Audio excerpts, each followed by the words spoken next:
Brian, we're here at Pride.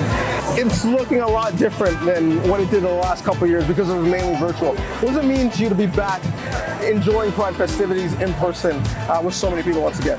Well, it's terrific, and it just gets bigger every year. It's just sensational to watch it grow in popularity. I've marched in Ottawa, Pittsburgh, New York, and it just keeps getting bigger everywhere, including here, so it's really exciting. You marched even when this wasn't happening over the last couple of years. Yeah. Why was that important for you? Well, I think people know my story. My son was gay. We lost him in a car accident. We founded You Can Play, which is an LGBTQ plus support group, an advocacy group. So to me, it's one of the biggest days of the year to be here. You mentioned You Can Play.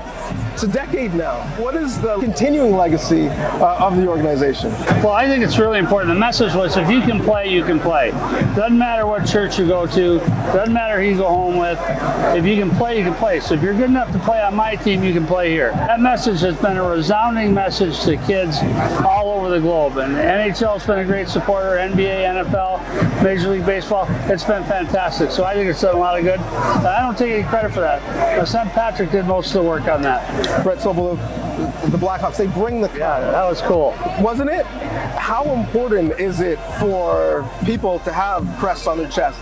Leagues, sports broadcasters, teams to be a part of days like this? On behalf of the LGBTQ plus community, we've made so much progress, so we still have so far to go.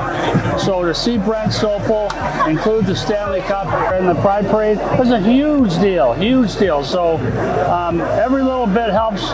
We'll just keep building this thing and just keep making things better. We obviously, as you mentioned, there's ways to go. For people who are allies, who may not understand why it's important, tell them, why is it important for them to be part of the cause?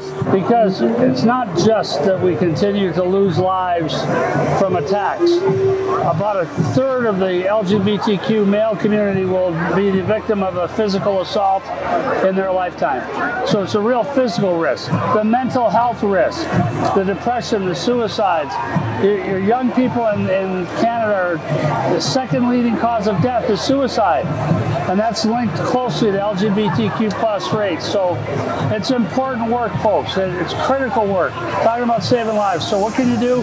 First of all, you can vote. Vote the program. Vote the platform that supports LGBTQ plus rights. Take a step. Be an ally. Join PFLAG. Do something positive.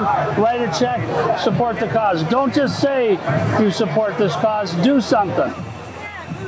And lastly, that passion you have in everything in your life, but you have passion for family. And when you think of your late son on this day, what do you think you would think of the work that You Can Play has been able to done and the message that you've been able to send? Well, after Brendan came out, but before I marched with him, we went to the gay parade in Toronto.